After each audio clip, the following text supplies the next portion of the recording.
The best old-time radio from people you trust. The Radio Nostalgia Network, where the oldies are still young.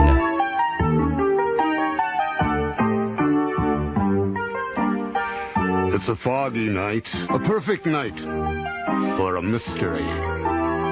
Tonight, Mystery Theater presents Mystery Thriller.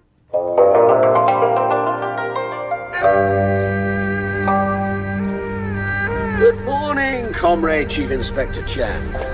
Good morning to you, Security Officer New. It does me good to see you here in the early morning, seated at your customary bench, a book of poetry open before you. And I know all is right with the world. Thank you, Comrade. Let us hope it is so.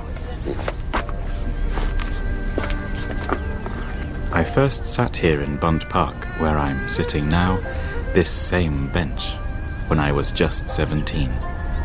Out of school, out of work, I'd come to the park to practice Tai Chi and found, here on this bench, an old worn-out English textbook that changed my life. Without that book, it's unlikely I would have ever gone on to study at university and become a poet and a respected translator of English and American literature. Nor, even more surprisingly, would I have found myself, rather than following a career in academia, a chief inspector of the Shanghai police. At least now that I'm in charge of the special case squad, I have more freedom to operate in my own way. Comrade Chen, come quickly. It's a body.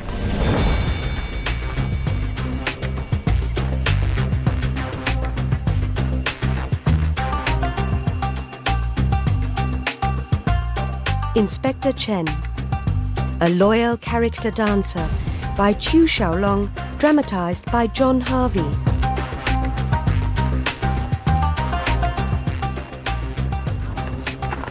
Rise and shine, Detective Yu. Sorry to call you so early. There's work to be done. Bund Park, rear entrance, as soon as you can. It's in those bushes over there, you see? Partly hidden. Right, vacate the park, comrade, and keep it closed till further notice. Of course, Comrade Chen. Right away. And point Detective Yu Guangming in the right direction as soon as he arrives. Yes, Comrade. What do we got, boss? Dead male, early 40s, medium build, multiple stab wounds, severe injuries to one side of the skull, signs of rigor in the neck, what remains of the jaw, but elsewhere the body's relatively soft, some lividity in the legs. I'd put the time of death somewhere between 4 and 5 hours earlier. Tried killing by the looks of it. You think so? Yeah, look at the wounds. 17 or 18 at least, and made with an axe. Far more than necessary to make sure he was dead. Now this is a message, a warning. To whom? There's something we'll only find out in time. You take charge here. I'll make out a report to Party Secretary Lee. If this is an organized gang killing, he'll be anxious to get it wrapped up as soon as possible. Right, boss. It saddens me to say this, Chief Inspector Chen, given especially the high regard in which you know I hold you. But on this occasion, I fear your normally careful judgment has perhaps deserted you. What grounds are there, after all, for seeing this crime as anything more than the work of some disturbed individual and not the business of the Special Case Squad at all? If you please, Party Secretary Lee, all the signs The signs, Chief Inspector, are as they are. Read them as you may. And besides, I have a far more important assignment for you. Important for the interests of the party. What do you know of Jia Xinjie? Jia? A triad tycoon with international connections, based in Taiwan. Exactly. A heavyweight snakehead who thought himself above the law, until a month ago when he was arrested in New York. Arrested? On what charges? People smuggling, and worse, manslaughter, if not murder. Do you remember the Golden Hope? Yes. Ran aground off the US coast with more than 300 aboard, all attempting to enter the United States illegally. Mm-hmm. Some were rescued by the Coast Guard, others were assumed to have swum ashore. A good many drowned. Exactly. Jia Xinjie was behind that and numerous other instances. But until now, he's proved as slippery as a rice paddy eel. Not least because no one would dare to speak out against him. And now someone has. The Americans have a witness whose testimony, they claim, will put Jia at the heart of the whole operation. His name is Feng Dexian, a Fujian farmer who was on board the Golden Hope. He was one of those who managed to get ashore and eventually make his way to New York. He was arrested in a gang fight in Manhattan, the Lower East Side. All too often, as I'm sure you know, when illegal immigrants from China are caught, they are granted political asylum on the basis of spurious human rights issues. But for Feng, this was not an option. Faced with criminal charges and deportation, he cut a deal with the authorities. Given Jia's reputation, he's a brave man. Indeed. And because of the very real fear that Jia or his associates will try to prevent him from testifying, he's been admitted to the Witness Protection Program. Not only that, the authorities have granted his request that his pregnant wife, Wen Liping, whom he left in Fujian province, be allowed to join him. An inspector from the U.S. Marshals Service is on the way here now to escort one to the United States. With your help. Why me? Because Inspector Rohn has studied Chinese to a high level, and you, Chief Inspector, as the one true scholar on our force, will be able to converse with her in her language as well as our own. Just a minute. Her? Did you say her? Inspector Catherine Rohn. Quite charming from her official photograph, as you can see. What I see in the photograph is a young woman, younger than I might have expected, in her late 20s at most. And what strikes me most forcibly, after noticing the fairness of her hair, is the intense blue of her eyes. You can hardly object, I suppose, Chief Inspector, to spending official time in the company of a woman who would, in her own country at least, be considered attractive.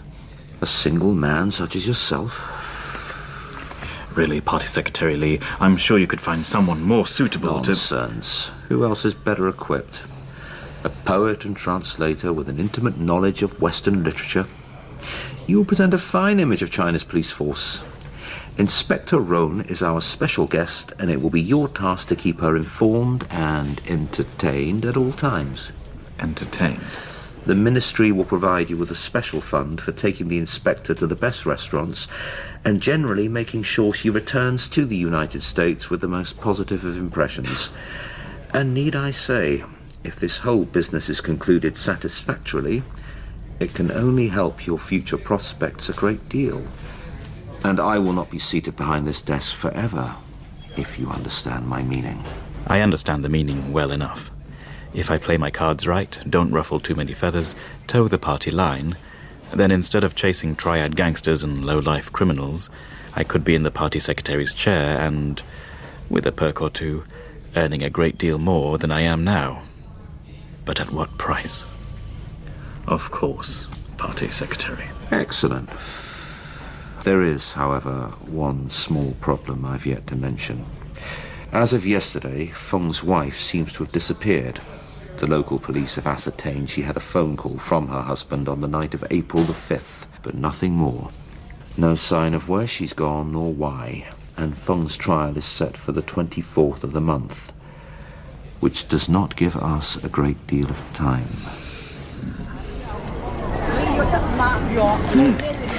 These have to be the best pork noodles in this part of the city. A last-minute treat before sending me off alone to the wilderness. I phoned ahead and spoke to the superintendent in Fujian. He'll have one of his men meet you off the train. And he assures me he'll do everything to help tracking one down with the greatest of speed. I think we're poking our nose in where it's not wanted, more likely. Big city cops trying to teach their country cousins to suck eggs. I'm sure you'll be able to reassure them that's not the case. What I'd like to know is, while I'm out in the sticks and you're whining and dining this visiting American, who's looking after the Bun Park murder? Party Secretary Lee suggested Sergeant Chen. I don't trust him. Aside from your wife, Pei Chin, and your immediate family, who do you trust? Isn't that enough? I'll phone you from Fujian. Good luck with your American.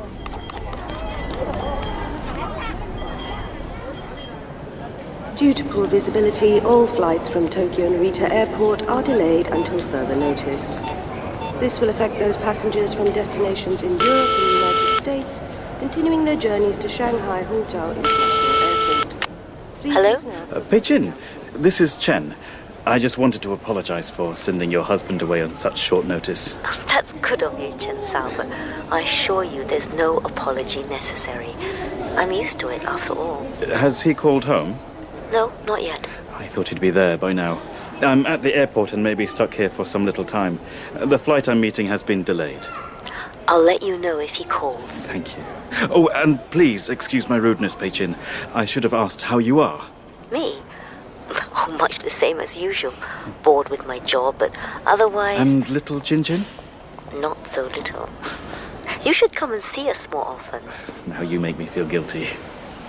Come to supper sometime. I'd like that. Good. I'll get my husband to make sure you do, and I hope whoever you're waiting for arrives before too long. Thank you.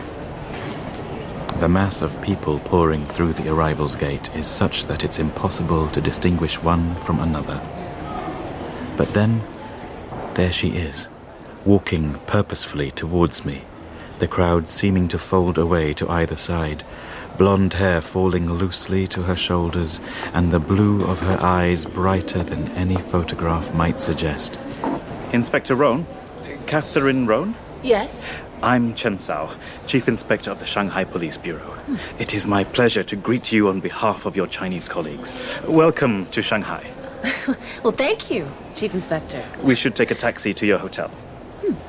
Immediately, I'm embarrassed, realizing I should have made arrangements for an official car, a chauffeur. The taxi is small and old, without air conditioning, and the inspector and I are forced to sit uncomfortably close together, cramped up in the rear seat. How was your flight? Long. With the delay especially. More than 24 hours. St. Louis to San Francisco, from there to Tokyo, and then finally to Shanghai. St. Louis, that's where you live? For the present, yes. The birthplace of T.S. Eliot, no less. Oh, you know him? His work, yes. I've had the honor of translating some of his poems into Chinese. Oh, really? The love song of J. Alfred Prufrock. That always struck a chord with me. I'm not sure why. Oh, not because you see yourself an old man walking on the beach, your white hair blowing in the wind? No, but one of Prince Hamlet's attendants. I quite like that. Staying in the background, watching what goes on. Like a good detective. Politic, too. Not too quick to jump to conclusions. In my country, I found that pays. Truly, Chief Inspector, you are not at all what I expected. Not all Chinese cops are like those in American movies. Good for nothing but martial arts, broken English, and gong bao chicken. Though, off the record, I'm quite good at cooking gong bao chicken. Oh, well, then I'd very much like to taste it. Well, should the opportunity arise.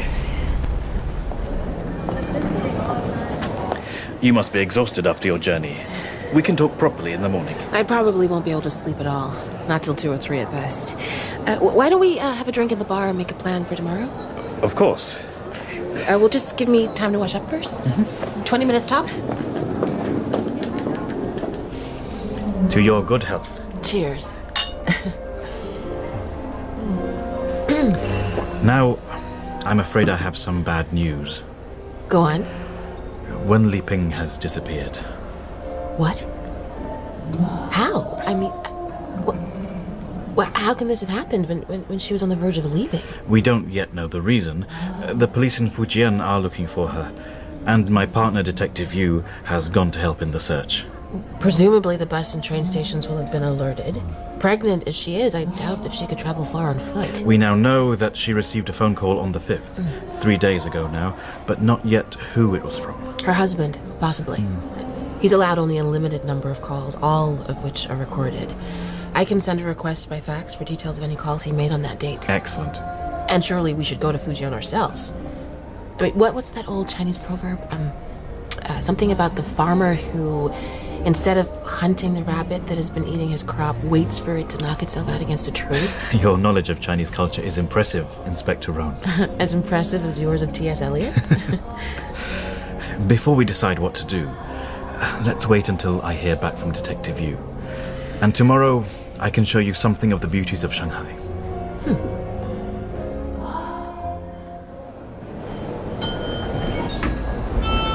Good morning, Inspector. I trust you were able to get some sleep, at least. A little. And I have some news.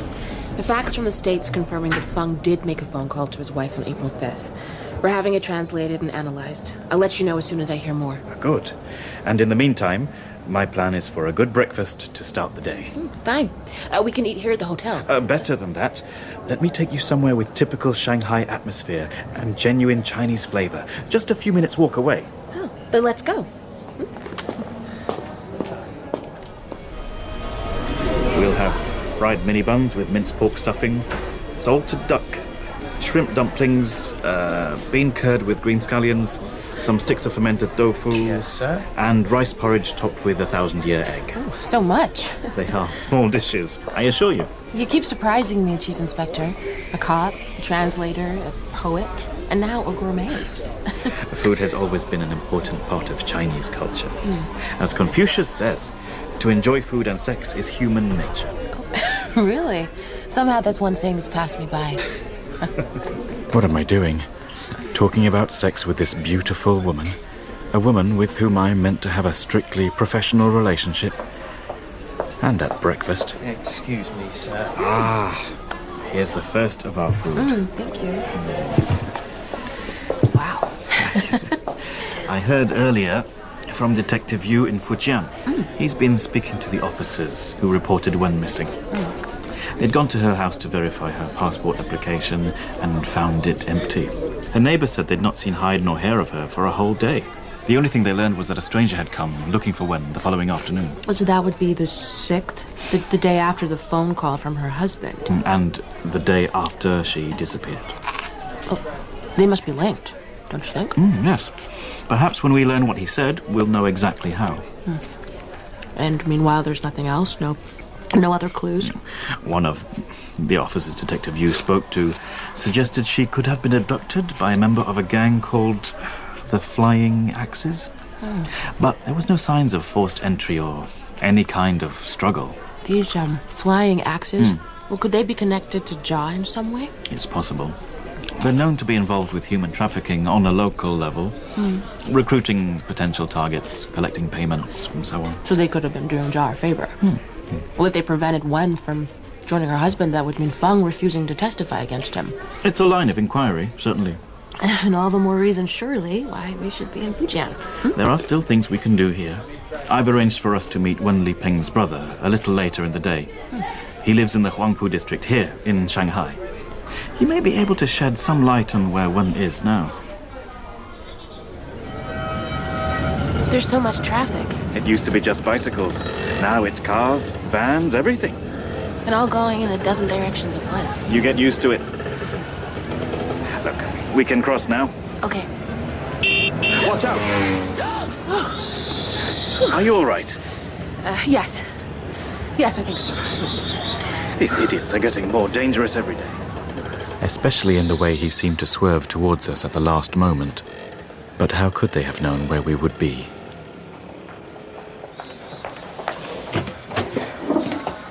I wasn't expecting you, Chief Inspector. You must have got my message. Yes, of course. I mean, I wasn't expecting you so soon. So I see. What progress have you made on the Bund Park case? I had a talk with Dr. Xia about the autopsy, and as you suggested, he gave me enough information to make an informal report.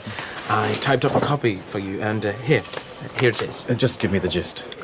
Very well.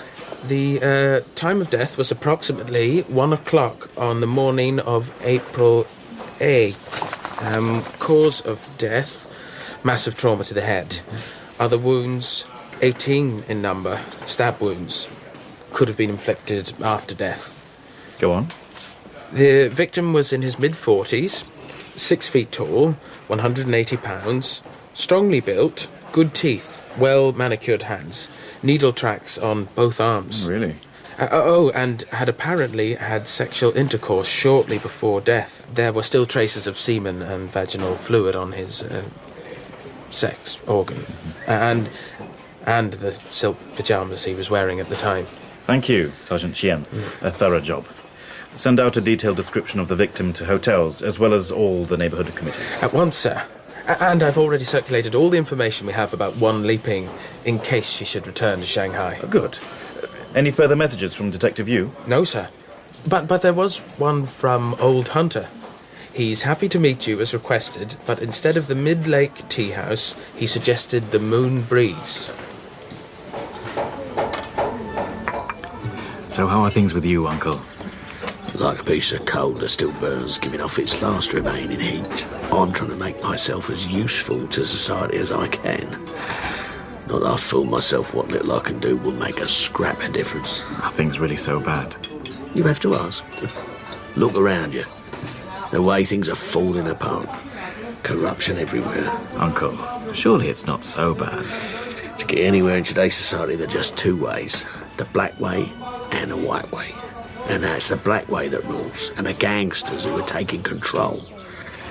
Those good people that are left lack the conviction of their beliefs. Not you. No, not me. But as I say, I'm now an old man. What can I do? You can help me. You have before, and I hope you will again. Trust me, Chen, I will do what I can. Yeah? I hope you will enjoy. Call me if there's anything more I can do. Thank you. Thank you. Sitting across from old Hunter, looking at the lines on his face as he sips his mountain mist tea. It's hard not to think that I'm looking at an image of myself in 15, 20 years' time, grown old with the bottoms of my trousers rolled. You suggested there was some way in which I could help you. Yes, there are 2 cases I'm involved in, both politically sensitive. I understand. First, the murder in Bund Park. You'll have heard talk of it, I'm sure. The details are here.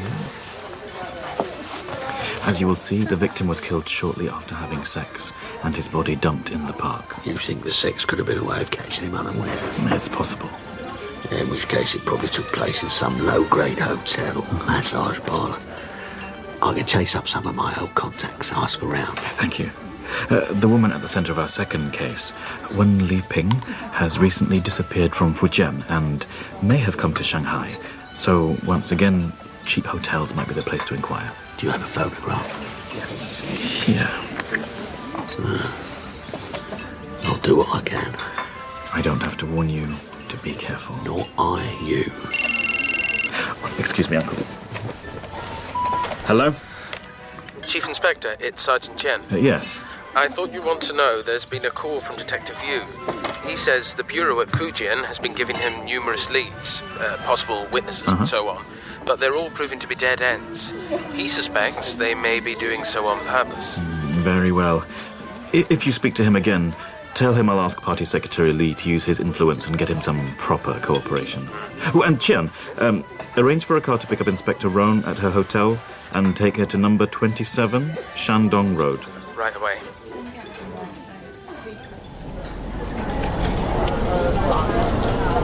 This area used to be part of the French concession. Most of the buildings date back to the turn of the century.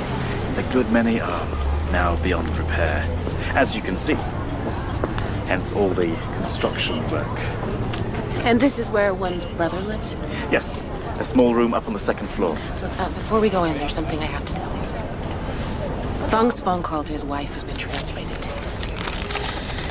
Some people have got wind of it. Run for your life. Contact me when you're in a safe place. Which seems clear enough. He tells her to skip, and she does. There doesn't have to be any kidnapping or gang involvement at all. Possibly so. But that still doesn't tell us where she went or how. Let's see what her brother can tell us. Chief Inspector Chen, welcome. Come in, please. Thank you, Wen Lihua. And allow me to introduce my colleague from America, Inspector Catherine Roan. Hello. I'm afraid, Inspector, you will find this simple room a poor thing after what you must be used to in your own country. Oh, not at all, Wen Lihua. I'm honored to be invited into your home. Inspector Roan is anxious to find your sister. We wondered if she had contacted you at all. I'm afraid not. In fact, I have not spoken to her in some little time. Not since her marriage to Feng. That makes it sound as if you didn't approve. What my sister ever saw in him, I don't know. What others find appealing is often difficult to understand.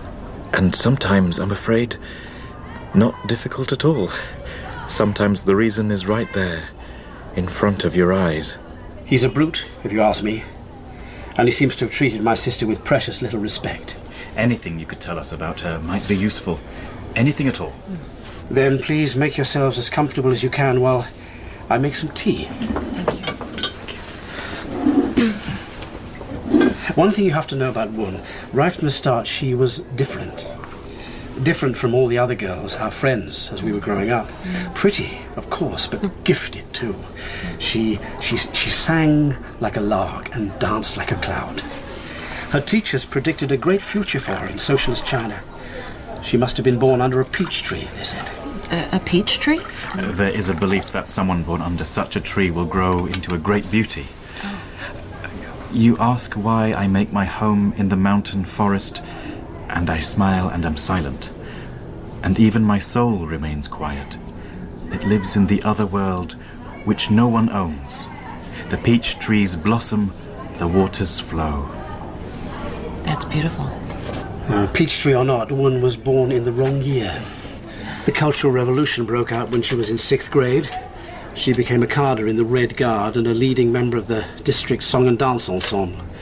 She was invited everywhere to sing revolutionary songs and dance the loyal character dance. Excuse me for interrupting, Wan Lihua. My understanding was that during the years of the Cultural Revolution, all dancing was banned. Well, that is true, with one exception. Dancing with a red paper heart bearing the Chinese character for loyalty and dedicating the dance to Chairman Mao. Then came the movement of educated youths into the countryside, and like others, Wun responded wholeheartedly. She went to a village in Fujian province and would write back telling us about the necessity of reforming herself through hard labor, planting seeds in the rice paddy, cutting firewood, ploughing with an ox in the rain. She did all those things? What you have to understand, in those years, a lot of young people believed in Mao as if he were a god. With time, things changed. As did Wun. Suddenly she stopped writing. We didn't know why. And then, after many months, there was a short letter saying that she was married to Feng Duxiang and expecting a baby. Father went there immediately. It was a long, difficult trip, and when he came back, he was a changed man, totally broken. He had cherished such high hopes for her. I think his disappointment drove him to an early grave. Did you see Wun at all during that time? Only on the one occasion when she came back to Shanghai for Father's funeral. I could see she was totally changed. She cried a great deal, but said very little. Then, some 2 years ago, she wrote to say her son had died in an accident. Another devastating blow. And you haven't seen or heard from her since? No. Is there no one else in Shanghai she might have contacted? What about boyfriends from her former school days? If she was as pretty as you say, there must have been some. No. That was unthinkable in those years. For a Red Guard, especially. Secret admirers, then? It's possible, I suppose. But I still don't think she would have wanted to make contact.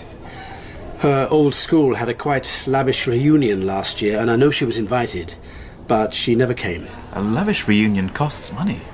As I understand it, everything was paid for by one of Wun's former classmates, Liu Qing. The poet? Poet, yes, once upon a time. But when did a poet ever make money?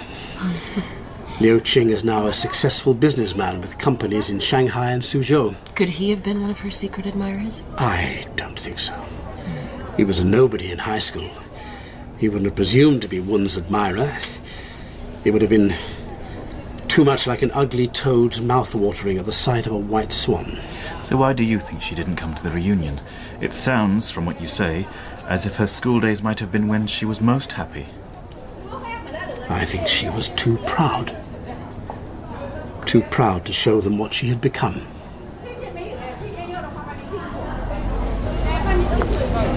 This way. If I remember correctly, there's quite a good restaurant in the next street. And assuming... Oh, look out!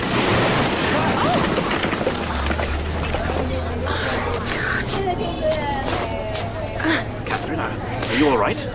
Aside from being totally covered in brick dust, I seem to be fine. And now it's my turn to thank you for preventing what could have been a very nasty accident. Accident? Are you sure? Of course. These building works are so crowded together, I'm surprised it doesn't happen more often. Though I'm not about to admit it, Catherine's right. One close call can be considered an accident, fair enough. But two? I didn't think I was hungry, but now... It's the adrenaline. That little jolt of danger. That and those wonderful smells coming from the kitchen. Well, let's hope it lives up to expectations. Yes, sir. Madam. I think we'll have the South Sea bird's nest soup with tree ears, oysters fried in spiced egg batter, duck stuffed with sticky rice, and fish steamed live with ginger and green onions. Very good, sir. Is that all? Oh, you think perhaps not? We could always... No, I mean... Oh, I see. You're teasing me. Just a little. You take it all so seriously. Confucius tells us you cannot be too fastidious in choosing your food. That Confucius. He had a handy saying for just about everything. What does he have to say, I wonder, about coincidence? Coincidence? I'm not sure. Two near-fatal occurrences in a short span of time. Is there some useful little proverb to explain that? Thank you. Hello. Sorry, boss. Is this not a good time? It's fine. Well, it may be nothing, but I heard of a woman whose description quite closely matches one taking the train towards Shanghai. When was this? Early on the 6th. I spoke to the train guard and he told me the woman got off 2 stops before Shanghai at Qingpu. She told him she was going to work in a restaurant there, helping out in the kitchen. Okay, good work. We're closer than you. Inspector Roan and I will check it out immediately. Catherine, once we're finished eating, there's a change of plan. We drive north out of the city, all the while wondering if this could be the breakthrough we've been waiting for. The restaurant is small, less than a dozen tables, and at this hour, all of them empty. Hello? Is anybody there? At first sight, it's clear that the person coming towards us, wiping her hands on a greasy apron, is not Wen Liping. This woman has a thin face with deep-set eyes and high cheekbones, and wears her grey-streaked hair in a bun at the nape of her neck. She's in her late 30s, the roundness of her belly just beginning to be clearly visible. The disappointment in Catherine's eyes mirrors my own. I introduce the pair of us and show my identification. What is it? What have I done wrong? Nothing, I'm sure. We just need to ask a few questions, that's all. First, what is your name? Chow Guojun? Do you have ID? Yes. Yeah. This was issued in Fujian province. Is your family still there? And my husband and daughters, yes. Why are you here then, by yourself? Is there some family problem? No. No problem at all. Then, I ask you again, why are you here? Because... Oh, please, don't send me back. Don't send me back home. Why not? They'll force me to have an abortion. Who will? The village carders. They have birth control quotas to meet. We were fined heavily for the birth of our second daughter, but my husband wanted a son. If they found out I was pregnant again, they would have made me have an abortion. I'm sorry, Chow Guojun. You're not going to send me back home? No. Your problem is with your village carders, not with me. Here's my card. Please, if you need any help, let me know. Oh, thank you. I think you're brave to be doing what you're doing. I hope the rest of your pregnancy is free from trouble and that you have a beautiful baby, boy or girl. Thank you. Oh, thank you so much.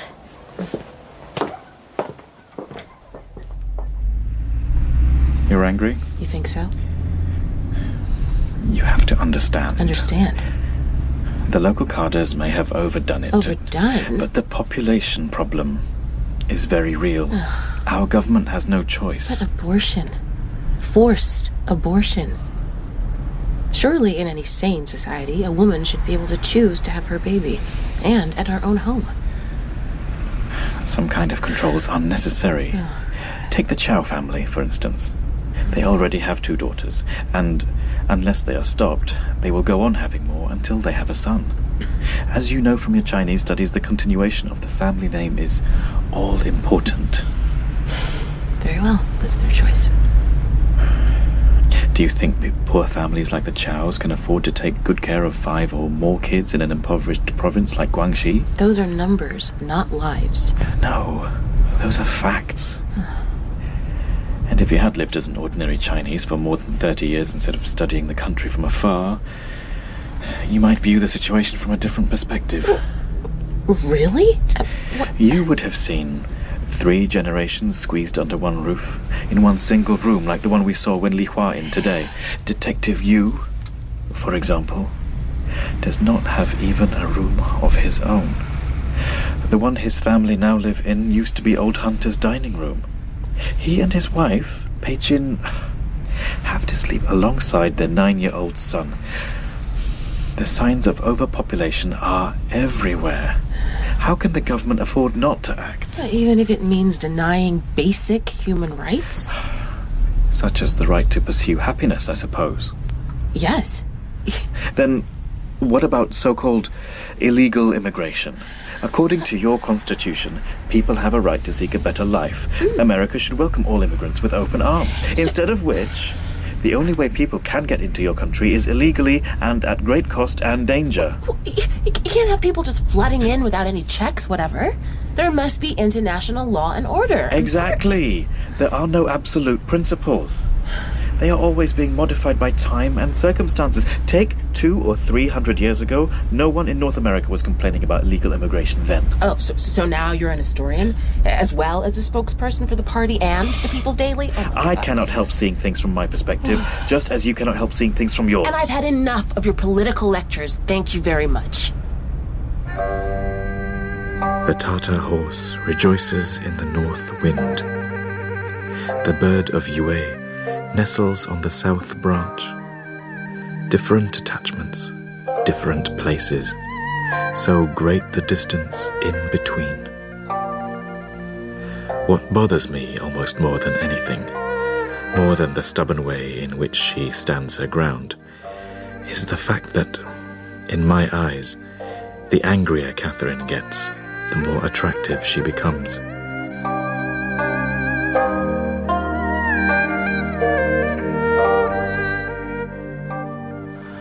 I understand, Comrade Chief Inspector, that there are difficulties to overcome, but the truth is time is running out and we seem to be no closer to finding Wen Li Ping than ever. Meanwhile, the Americans have been querying the determination of our efforts at the highest level, and I don't have to tell you, bearing in mind the publicity given to the Tiananmen incident, how important the successful conclusion of this operation is to relieving the tension between our two countries. No, Party Secretary, I understand. In which respect, given the extent to which the Americans always raise a hue and cry about our birth control policy, I wonder if letting Inspector Roan accompany you on your visit to the pregnant Guangxi woman was a good idea. I assure you, I did my best to try and make her understand. I'm sure you did, but do you know what happened after your visit? No. Sergeant Chen telephoned me earlier. The woman was abducted by a group of unknown men just 2 or 3 hours after you left. She was found later unconscious in a wood close by. She was rushed to the nearest hospital but miscarried on the way. She lost a great deal of blood. Is her life in danger? Not now, but it is unlikely she will be able to bear more children. What do we know of the kidnappers? Very little. They came in a jeep claiming the woman was a fugitive from the south. They must have mistaken her for one, then let her go when they found out the truth. But how did they get to her so quickly? It can't be coincidence. The only way is if they were following us. Or if someone had told them where we were going.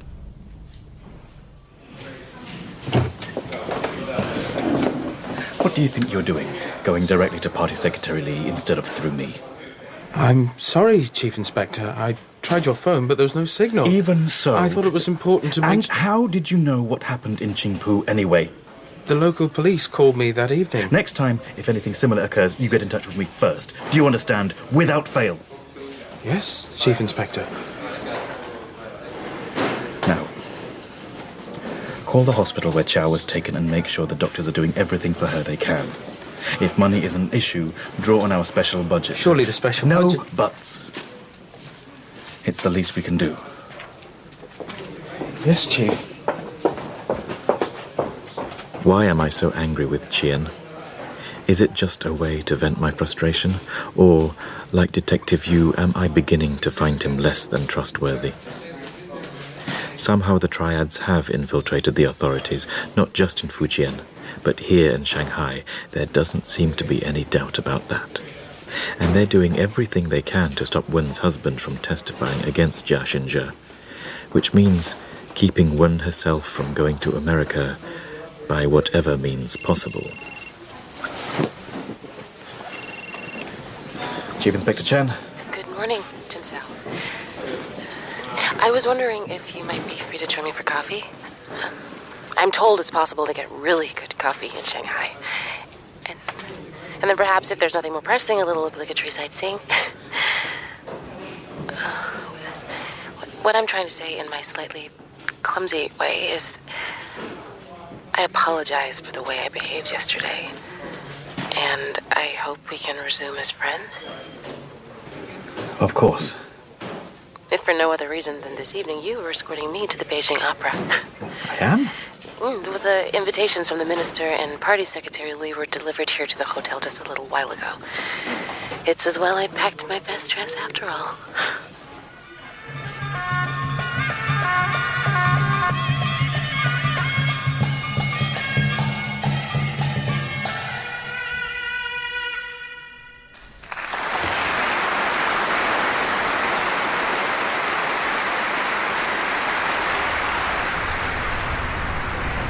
So, is there a moral to that story we've been watching? The white snake? If you take it literally, it teaches us that romantic passion between human beings and animal spirits is dangerous. For the humans. Exactly. But is there another meaning? As metaphor, yes. In traditional Chinese society, where the institution of arranged marriage was dominant, all prenuptial romantic passion was forbidden. Chen, how times have changed. In some cultures, perhaps. Passion can still exist between two people, surely, whatever their culture, whatever their differences. How easy it would be, if only for the moment, to believe that might be true. Shall we sit here, perhaps?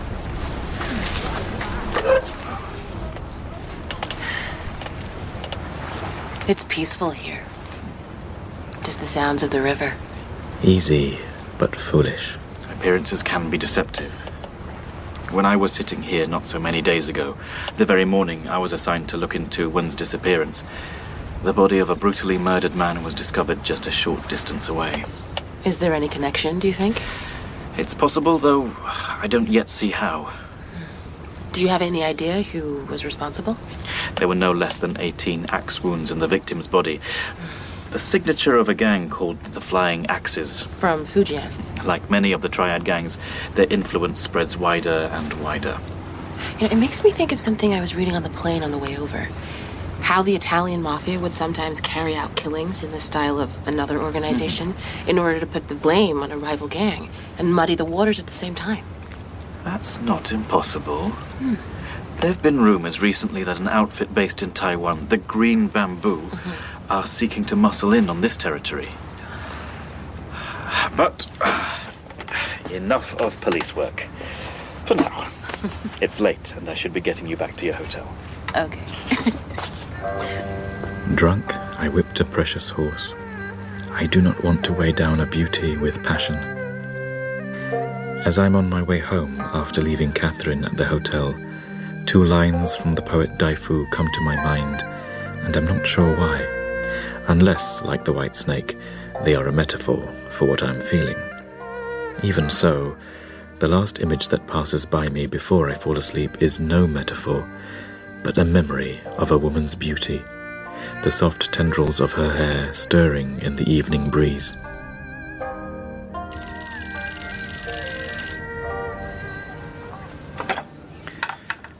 Hello?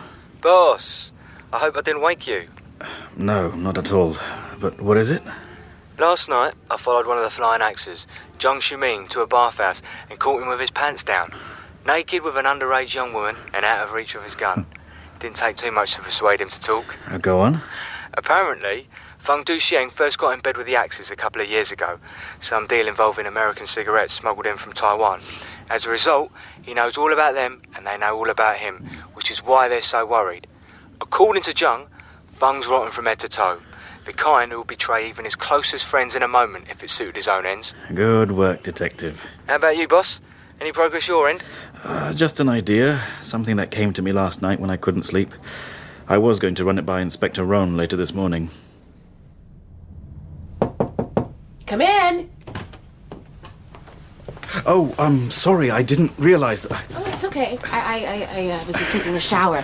I slept in a little after last night. Yes, of course. I understand. But now something important has come up, I guess? Yes. At least I think it may have. You remember Liu Qing? Wen's brother mentioned him as being an old school friend of his sister's. Oh, the one who gave up poetry for big business. There was one poem of his I've always remembered. It was in the anthology that was found amongst Wen's things when the police searched her house.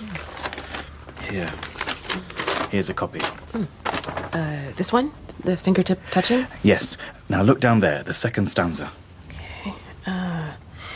We were leaving, the first group of educated youths, leaving for the countryside to be re-educated. Chairman Mao's voice screeching from a scratched record in the station. By the locomotive, Lily burst into a dance, flourishing a red paper heart, the Cultural Revolution wafting through her fingers, her hair streaming into the dark eye of the sun.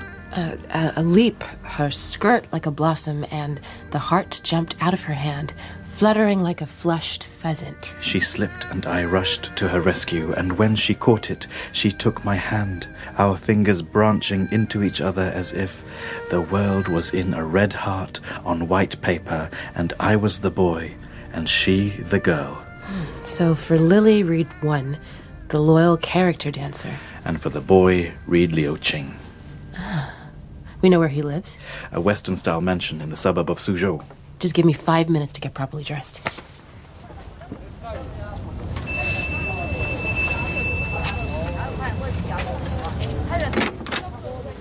Yes? Can I help you? My name is Chen Sao. I was hoping to see Liu Qing. He and I are both members of the Chinese Writers Association. Here is my card. Oh, I'm afraid he's not here. He's visiting his wife in hospital. I hope it's nothing too serious. No, I don't think so.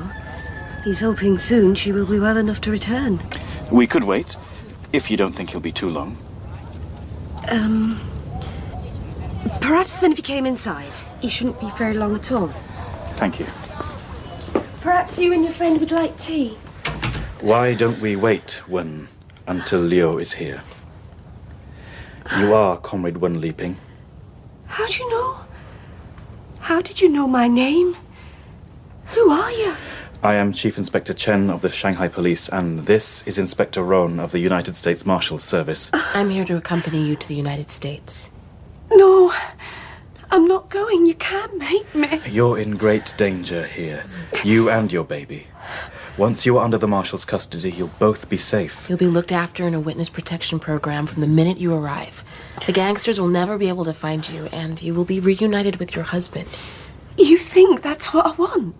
Isn't it? He doesn't care about me. He was the one who insisted you join him as a condition of his cooperation. He'd hardly do that if he didn't care. His only concern is for his son in my belly. And as a guest in my house, it is up to one if she chooses to leave with you or to stay. Mr. Liu Qing, I am United States Marshal Catherine Roan, and this is Chief Inspector Chen Sao of the Shanghai Police. Chen Sao the poet? I am honored. I have been telling your friend Wen that if she comes with me, she can start a new life in America. A better life. How typical of you Americans. You seem to think every Chinese will be prepared to crawl over broken glass if need be, just to live in the United States. If that is your attitude, I shall have no alternative but to inform the Chinese authorities that you are obstructing the course of justice. Go ahead. You Americans are so two-faced, always going on about human rights when it suits you. Well, gone are the days when you could order Chinese people around. One has a perfect right to stay where she wants. And if you wish to take this further, here's my attorney's number. Now, please leave. Liu Qing, as a fellow poet, let me ask you not to be too hasty. Perhaps you and I could talk this over quietly in private. You have my word that I will respect whatever decision one finally makes. Very well. Let's talk in my study upstairs. One thing, Chen Sao, I have to ask you first of all. How did you figure out that one was here? From reading your poem, Fingertip Touching. It made it clear that long ago something had passed between you. And I thought, were she to turn up at your door, you would not have it in your heart to turn her away. And now you are finding it hard to let her go. If you knew just a little of what she has told me, of the way that monster of a husband treated her, then you know why she should never as much as see him again. But, Liu Qing, you must recognize those are your feelings speaking. The same feelings you had for the loyal character dancer you loved from a distance in high school. Only now they are for a middle-aged woman pregnant with another man's child. And you are married, your wife apparently recovering from illness. What will happen when she returns? What on earth can I do? Send her back to a husband who abuses her and wants her only for the son she's carrying? Or turn her out and let some gang chase her like a helpless rabbit? Everything that has happened since Wen went missing suggests that one or other of the triad gangs with whom she has become unwittingly involved have infiltrated the police, both in Fujian and even here in Shanghai. We will do our best to flush out those responsible, but until we do, I cannot, in all honesty, guarantee Wen's safety if she remains in China. I see. Before she makes a decision, please explain that to her as tactfully as you can. I'll speak to her, of course. You have my word.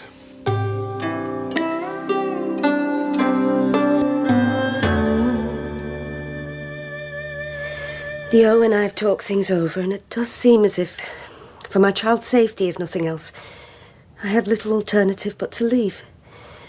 But first, I want you to guarantee that nothing will happen to Leo. As far as it is in my power, I guarantee that absolutely. Thank you, Chen Sao. And there is one thing I can do. I can assign you a special post office number so that any letters will be forwarded to Leo directly, and you'll receive any replies he might send. Thank you. One other thing to bear in mind. Although Feng might not realize it, turning state's evidence doesn't mean he's going to get off scot-free. He's likely to serve a year or two at least, after which time you might feel more able to stand up to him than you did before. And if not, well, we don't necessarily recommend it, but people can leave the witness protection program at their own risk. And if Feng's evidence results not just in Jia Jingzhe's imprisonment, but with the help of the Chinese authorities, the breakup of the triad gangs, both here and in the United States, it may be possible for you to return. Thank you. Old Hunter calls that evening. He believes the body in the park is that of the liaison head of the Flying Axes, who had travelled to Shanghai for a meeting with the leaders of the Green Bamboo and walked into a trap. Which means that the murder was both a warning to the Flying Axes, as well as being, as Catherine had suggested, a way of muddying the waters for the police. How either gang managed to infiltrate the police, whether it was by threat or bribery, remains for now a mystery. Though, of course, I have my suspicions. For tonight, Wen Liping will stay under guard at Liu's mansion, while Catherine and myself, at Detective Yu's suggestion, have been invited to share, as he put it, an ordinary Chinese meal, cooked by his wife, Pei Jin. Pei Chen, this is simply fabulous. Thank you. This red pepper sauce. And this is the first time in my life I've had fresh bamboo shoots. They're amazing. As Su Dongpo once said, it's more important to have fresh bamboo shoots than to have meat. They are a delicacy for a highly civilized taste. Chen Sao, I owe you a great debt for civilizing my American taste buds while I've been in Shanghai. My only regret is that I never got to taste your gung bao chicken. What Catherine says is true, Pei Jin. This time you truly have excelled yourself. Thank you, Chen Sao. And perhaps this might be the moment to make an announcement.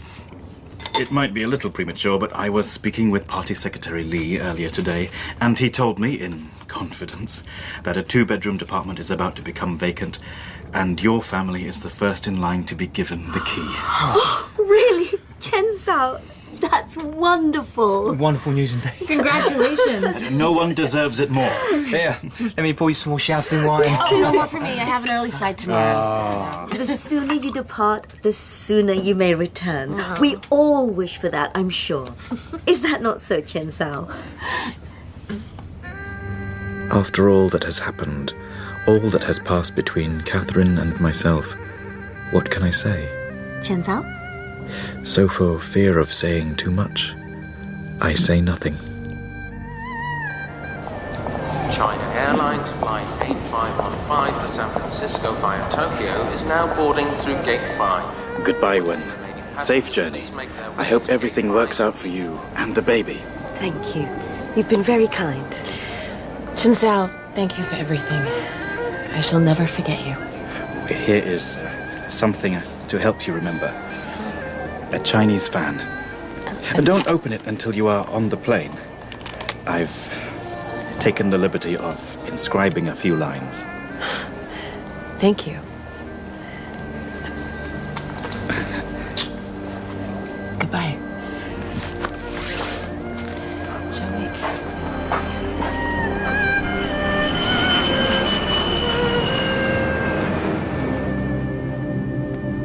Sad is no longer sad.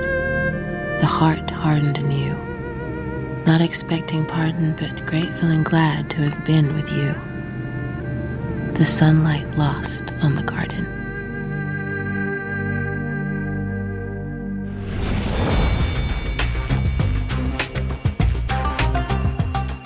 In A Loyal Character Dancer by Chu Xiaolong, dramatized by John Harvey, Inspector Chen was played by Jamie Zubairi, Catherine by Pippa Bennett-Warner, Detective Yu by Dan Lee, Party Secretary Lee by Daniel York, and Pei Tin by Sarah Lam. Wen Li Ping was played by Liz Sutherland, Old Hunter by David Hounslow, Tien by Keelan McCarthy, Li Hua by Sam Dale, Tiao by Deborah Baker, and Leo by Chris Pavlo. The director was David Hunter.